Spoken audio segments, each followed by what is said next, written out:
Steven Renwick of Tilores, welcome to Uncommon Sense. Your company obtained, legally I must add, records from the UK's Companies House, which is horribly maligned by people who have an idea what it should do, but no idea what it's actually allowed to do, although new legislation is changing that. You looked at the records of more than 10 million directors and found that there's a surprisingly high percentage, more than 600,000, were duplicates. Some of those, like David Beckham and Ed Sheeran, are very likely to be duplicates. You wonder how they got past scanning. The answer is there is no scanning. That reminded me of the scandals that Meta and Facebook admits that, and then sweeps under the carpet. And yes, there are many more than 10 million entries, but duplicated names are rife. And so, of course, they are on Microsoft's LinkedIn and all free email services, including Google Mail, Gmail. So the big question that governments face is whether the process of identifying and removing actual duplicates, it's a process called de-duping, is viable, and should companies and government departments be forced into taking action? Well, I mean, the first thing to point out is that, to be fair, there is legislation going through Parliament that should help tackle this. The reason these duplicates get created for the innocuous ones, the innocent ones, is simply that if you create a company and you change your address as a director, as far as Companies House is concerned, you're a different person. So I'm in there 2 or 3 times at least for different companies I've been associated with. Now, part of the new legislation that's going through Parliament is that every single director will have to have a unique identifier, which will stay with them. And there will have to be some kind of identification process you'll have to go through as you register a company. So that should, by and large, tackle the problem, especially around the kind of the innocence, like the non-problematic duplicates. Whether it will solve the problem of the problematic duplicates is another case. And then what you do with the historical data is, again, another case. There's a large number of duplicates in there. It's not easy to deduplicate at that scale. But the advantage that Companies House has is that they have the raw, true data. When we did this, we were working with the publicly available data, which omits some of the data fields, such as the day of birth. So there is an opportunity for Companies House to clean up the data. How they chose to do that, I'm not sure. I mean, they have not spoken with us yet, but maybe they will. I hope so. We'll send them a copy of this and tell them to pay attention. We've all, as a society, we've always had a problem with the process because computers are easily fooled and because data is not consistent. So, for example, I use myself as an example. My passport, bank accounts, and payment mechanisms all include the hyphen in my name. But airlines have removed punctuation from names since the 1980s. And more recently, some, but not all, immigration offices say name exactly as it is in your passport, but then they reject it unless the hyphen is removed. One airline I tried to use insists on no hyphen for booking, but their credit card processing takes the name from that form, puts it into the credit card payment system, which then rejects it because it doesn't have the hyphen. Can you overcome these kind of variations when you're looking to match? That sounds really annoying. But yeah, that's pretty much one of the basics of doing this whole deduplication, or what we might call entity resolution, is, first of all, yes, you probably would strip the hyphen out to make the actual matching work, but you don't then ignore the fact that it was there. I mean, it's quite simple to say what you would consider Morris and Cotterill, what are called tokens, and you look at those tokens separately and say, okay, as long as they're both there, it doesn't matter if the hyphen is there, those two things are a match. So that's a fairly basic thing. But it just goes to show that even with today's technology, people don't do the basic kind of checks to make those things work, which results in inconvenience for you. Indeed. And it gets worse because there are a number of airline ticketing systems which replace, or rather they remove the hyphen, but they then remove the space that would have been there. Yeah, so that would be even worse. Exactly. It's the lack of consistency which creates the problem. I think that's point to my question. When you've got multiple systems within the same process, that is booking an airline ticket and stuff that goes with that, when you've got inconsistencies within that same process, how reliable can data be, or can the results be, rather? Yeah, I mean, from the sounds of it, with the airlines, not very reliable. But if you do proper, what we would call fuzzy matching of the data, then it should really make no difference whether your hyphen is there, whether there's a space there, or whether they are merged together. Any half-decent system should be able to see that that is, those are the same, quite simply. Well, these problems have been around since the 1980s, when the changing of names for blocking terrorists getting on planes was the motivation. And so we would see, for example, a poor man called Mr. Diath, who now has death written on everything, and DE apostrophe ATH, and also O'Connor, where it was discovered that the system could be defeated by moving the C from after the hyphen to before, sorry, after the apostrophe to before the apostrophe, before apostrophes get taken out. And so this very simple methods of confusing the computers that hopefully over 30 odd years have mostly been removed, but not always. With the company's house data, it was historical data, even if that meant as of yesterday. Can de-duping happen in real time as applications are made? Traditionally, de-duplication has been done retrospectively, because it's quite computationally difficult. You know, to compare one record to 10 million that are already in there is actually moderately complicated, because you're doing all this fuzzy matching. It's not a straightforward comparison. Our system is actually designed to do it in real time. So yes, it can be done. We do it in real time. And by real time, I mean a couple of 100 milliseconds. But it's certainly not something which is easy, which is why we kind of specialize in it.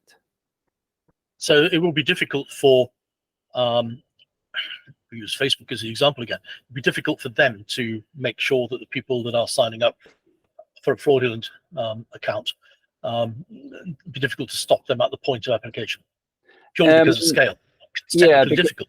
Yeah, exactly. Just because of the scale of data and the number of comparisons. I mean, the quality of or the accuracy of de-duplication comes down in the end to how much data you've got. If you've only got a first name and a second name, then that's pretty difficult, because you're obviously going to have a lot of Tom Smiths in the world, for example. If you combine that with other bits of data, you know, if you've got an IP address, if you've got a physical address, if you've got an email address, you've got some kind of screen information, then you start to build a profile that can make your matching more and more confident. But yeah, there's no question that companies like Meta and Twitter in particular have these problems, because, you know, you get banned on Twitter, then you just go away, set up a new account, and Bob's your uncle, off you go again. Yeah, I was slight aside. I got off a flight in London several months ago, and the next plane behind me was from Pakistan, and there was a guy standing in the glass house with a sign up waiting to meet somebody, and all he had written on his sign was Muhammad. You think, hang on a minute, there's probably 200 people on the plane behind me, all called Muhammad. Oh, well, yes. So the problems in lack of data which allows you to narrow things down is very apparent. Yeah. One of the types of data that's often cited as duplicated isn't the names, it's part of addresses, or it's a series of companies formed in a short time all using the same SIC, that's the business activity code. So for what you're telling me, they could be intercepted. Yeah, exactly. So that is like another common way of detecting fraudulent, or shall we say dodgy, companies that are created, is they quite often will register random SIC codes. Using the addresses is important as well. So when we do entity resolution on the addresses, you can obviously match things like the street name and the street number and the city, town, the town name and the town address and the postcode, etc. But actually, the best way to use addresses for matching is to normalize the addresses. So you make the address standard to then geo-enrich the data. So that means rather than comparing names, you find out the coordinates of a particular address and you do the comparison based on coordinates. So then you can say, okay, these two things look similar, and based on the geo coordinates, they are 50 meters apart. Therefore, even though the address looks different, there's a good chance that actually it's the same company. One of the things that has been suggested is that you use an IP address so that you can tell if people are connected, but that doesn't work. because unless they've got a fixed IP, which of course very few people have. The example that was given to me was some kind of it's not a dating app, but it's a social app where you tell who's near you. Yep. So I ran this as a test, and it said that I was 35 kilometers away. Yep. And the reason it said that was because that's where the server is, that my IP is. So data can be correct, but incredibly misleading. Yeah, I mean the IP address on its own is not useful. It's about how you use these things in combination. So you can never really rely on one data point. 2 is questionable. If you get 3, then you've got a pretty good chance of considering something accurate. Well, 30 or so years ago, Dean Smith created a system to identify people that were denied telephone services because of large unpaid accounts or fraud, and who then came back using a false or alternate identity. He used pattern analysis, and one of the things that he said is that two pieces of data gives us a direction of travel. 3 gives us a reasonable degree of certainty. With 5, we know we've got the same person. Those techniques that he developed have been used later as the basics of transaction monitoring analysis. Are you able to bring in data from other sources, for example, credit card numbers, to identify connected persons, even if they use variations in their names? Yep. So our system, like Tilores, is basically designed to pull in data from disparate sources. Doesn't matter if it's, you're deduplicating in one database or you're deduplicating across 24 databases. Doesn't matter on the volume of data.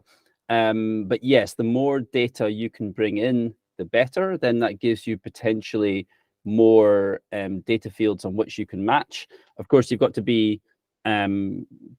got to be cautious about the legality of using the data. You have to have the legal right to use the data under GDPR, and also if it's credit card data, and it wouldn't be PCI compliant for us to store entire credit card numbers.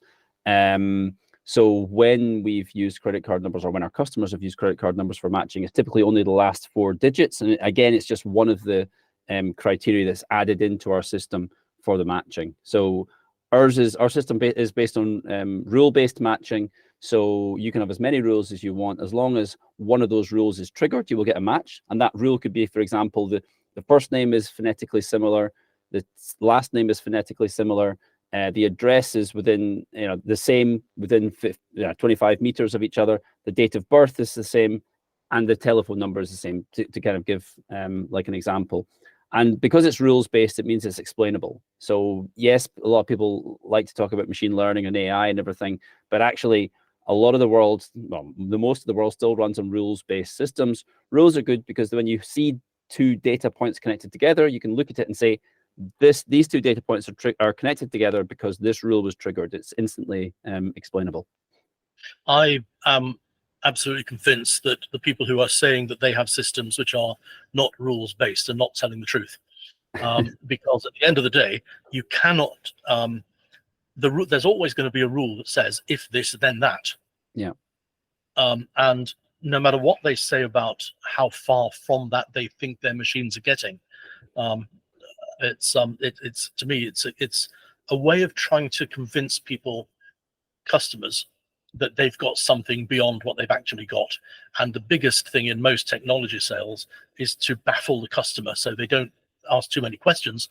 So you can't say, the customer can't say, but hang on a minute, I could have done that with a piece of paper.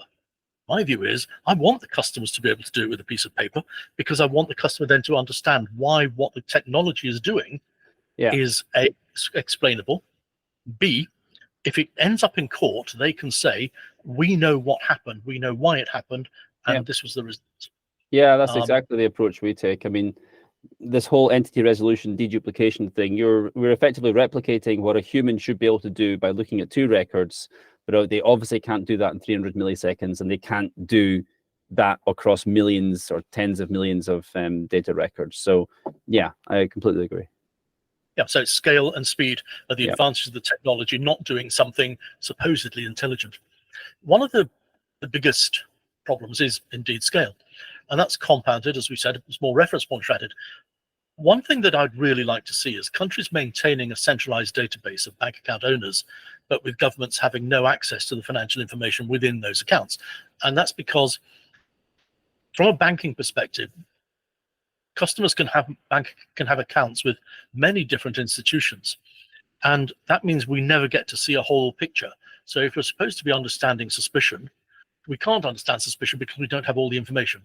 So I'd like to see that. That's clearly within the capability of your system, subject to scale. But where do you see the future of your system?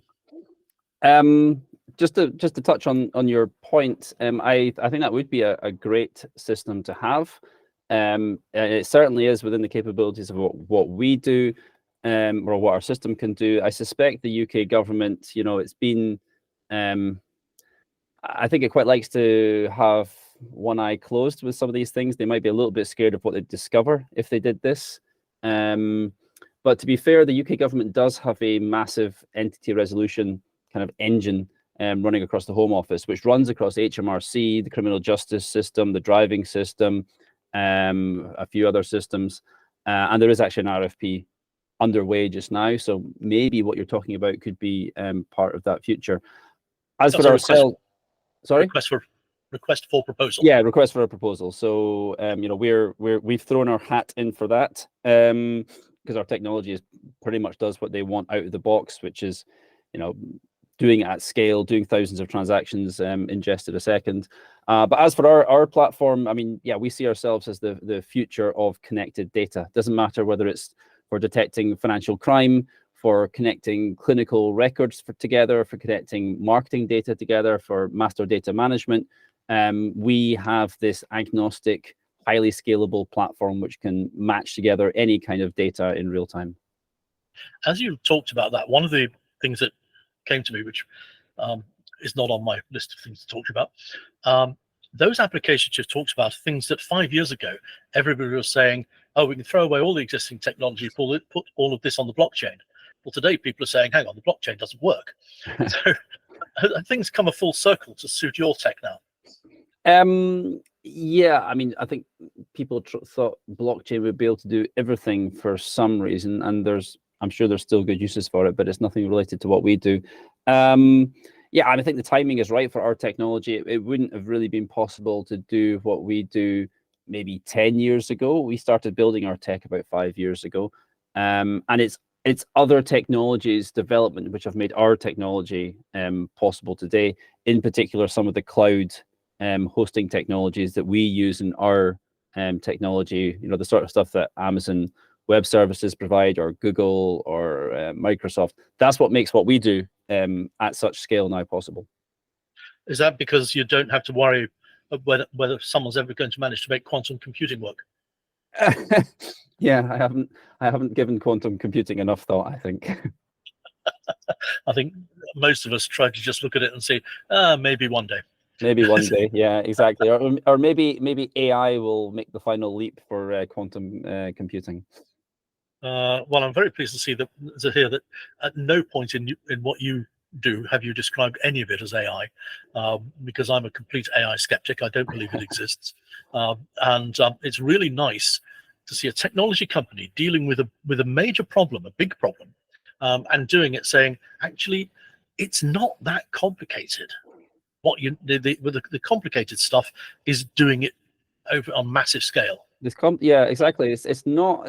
This is the challenge we sometimes face: is the actual matching is not. It's not rocket science. A data scientist sitting in their computer with a couple of weeks will get the same matching rates as us, but they will not be able to get that into production. They will not be able to process thousands of transactions in parallel a second. They will not be able to scale, and it will not be data privacy compliant. So yeah, that's exactly right. Excellent. I like it when I meet people of like minds. Steven Renwick of Tilores, thank you very much indeed for your time. It's been a pleasure. Thank you.